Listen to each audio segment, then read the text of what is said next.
United six जो संगठनों से मिलकर अफ़गान के इन लोगों की मदद करने की जो बीड़ा उठाया है, साथ में मैं जानना चाहता हूं कि क्या केंद्र सरकार या दिल्ली सरकार भी इनमें अपना योगदान दे रही है या नहीं? नहीं, मैंने जैसे पहले बताया कि इनको यहाँ इंडिया लाने का प्रोसेस था जो इंडियन गवर्नमेंट की पहल के तहत ही किया गया, तो ये उन्हीं का इनिशिएटिव था। हम उनका शुक्रिया अदा करना चाहते हैं क्योंकि वहाँ हालात इतने बद से बदतर होते जा रहे थे जिसकी वजह से इन्हें लाना यहाँ पे बहुत ज़रूरी था। तो सेंट्रल गवर्नमेंट ने इसमें सारा ही सपोर्ट उन्हीं का था। उसके अलावा अब जैसे मैं बता रहा था कि मेडिकल फैसिलिटीज़ हैं, दिल्ली गवर्नमेंट का, आम आदमी पार्टी का हमें पूरा सहयोग है। हमारे लोकल एमएलए जरनैल सिंह जी जो हैं उनकी तरफ से हमें पूरा कॉपरेशन मिलता है। कभी भी किसी भी स्टेज पे हम कोई मदद चाहते हैं तो वो दिल्ली सरकार हमारे साथ खड़ी होती है। मैं यहाँ एक छोटा सा इंसिडेंट कोट करना चाहता हूँ कि ये एक लाइव एग्जांपल है कि कैसे सब लोग मिल के काम कर सकते हैं अगर किसी को हमने रीसेटल करना है या उनकी कोई सेवा करनी है।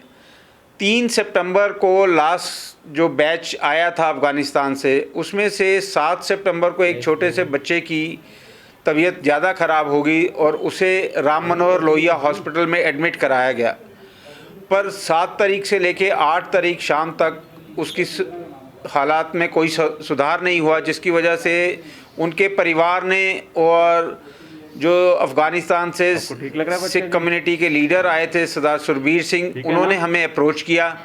उन्होंने कहा कि ऐसे एक बच्चे की तबीयत ख़राब है और यहाँ पे हालात ठीक नहीं है, तो हमारे लिए मुश्किल हो रही है, आप हमें बताएं कि कैसे आगे इसको इलाज किया जा सकता है। तो मैं पर्सनली वहाँ पे गया और अपनी टीम, हमारे जो हैं मेरे साथ यहाँ पे डायरेक्टर एक सरदार प्रीतम सिंह जी हैं, हम दोनों ने वहाँ पे जाके पूरी सिचुएशन असेस की और हमें लगा कि नहीं, अगर बच्चा यहाँ पे रहेगा तो उसके सर्वाइवल के चांसेस बहुत नेग्लिजिबल हैं।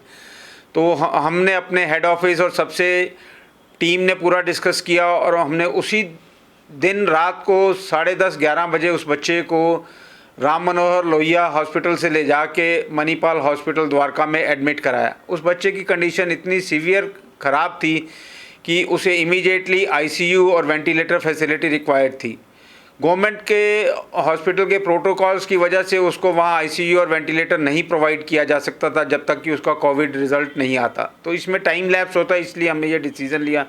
आज मेरे को ये बताते हुए बहुत खुशी महसूस हो रही है कि सब लोगों की मदद से और ऊपर वाले की कृपा से जो है आज बच्चा वो स्वस्थ है और आज ही उसे अभी थोड़ी देर पहले हम मणिपाल हॉस्पिटल से डिस्चार्ज करा के उसको अपने पेरेंट्स के साथ घर भेजा है।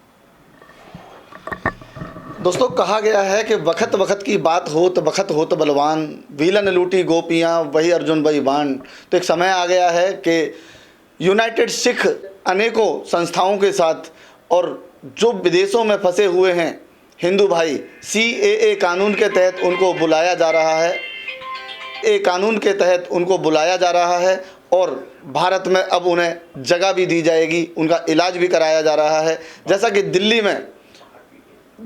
दिल्ली में यूनाइटेड सिख डायरेक्टर परविंदर सिंह जी ने बताया कि वो 400 लोगों का खाने से लेकर दवाइयों तक पूरा इंतज़ाम कर रहे हैं। रकाबगंज गुरुद्वारा, बंगला साहिब गुरुद्वारा, मोती बाग गुरुद्वारा, तीनों गुरुद्वारों में उनको जगह दी गई है। साथ ही कोशिश की जा रही है कि आने वाले समय में उनको घर वगैरह भी दिया जाएगा। लेकिन यहाँ पर एक बात आ जाती है सर कि ये 400 लोग अफ़गान से आए हैं, इनकी सहायता तो आपने कर ली, लेकिन और भी कई देश होंगे जहाँ पर हमारे हिंदुस्तानी भाई फंसे हुए हैं, उनके लिए क्या प्रक्रिया आगे के लिए है आपकी? हाँ, मैं यहाँ पे बताना चाहूँगा कि जहाँ पे भी हमें कुछ ऐसी सिचुएशन पता लगती है, कोई हमें अप्रोच करता है, तो हम वहाँ से उन्हें निकालने की पूरी कोशिश करते हैं। जैसे यहीं पे बता दें कि कुछ लोग ऐसे हैं जो लोग यहाँ से कनाडा और USA मूव करना चाहते हैं और 1-2 फैमिलीज़ हमें वहाँ से ऐसी थी कि जो यहाँ ना आके उनके कुछ रिलेटिव्स और उनकी फैमिलीज़ जो है USA के पास कोस्टा रिका जगह है जहाँ पे वो रह रहे हैं, तो हमने वो भी कोशिश कर रहे हैं कि उनको वहाँ का वीज़ा फैसिलिटीज़ हम प्रोवाइड कर सकें और वो वहाँ मूव करें। हमने लीगल टीम्स हायर की हुई हैं और जो है लीगल फॉर्म्स हायर किए हुए हैं जो इमिग्रेशन डिपार्टमेंट्स के साथ मिलके इन्हें कनाडा और बाकी कंट्रीज़ में जो है एज ए रिफ्यूजी और एज ए सिटीज़न वहाँ भेजने की भी हमारी कोशिश है, क्योंकि इन लोगों के बहुत सारे परिवारों के family members already in countries में रह रहे हैं। वो भी हमारी कोशिश है कि वहाँ पे हम इनको भेज पाएँ, तो हम इन्हें ज़रूर कोशिश करेंगे कि वहाँ इनको भेजा जा सके। यहाँ कहीं ना कहीं लगता है कि गुरु नानक जी की बात सत्य हो रही है। 1.25 लाख ते एक रड़ावा तागोविंद सिंह नाम धरावा। ये जो काम है बहुत ही उत्कृष्ट कार्य है।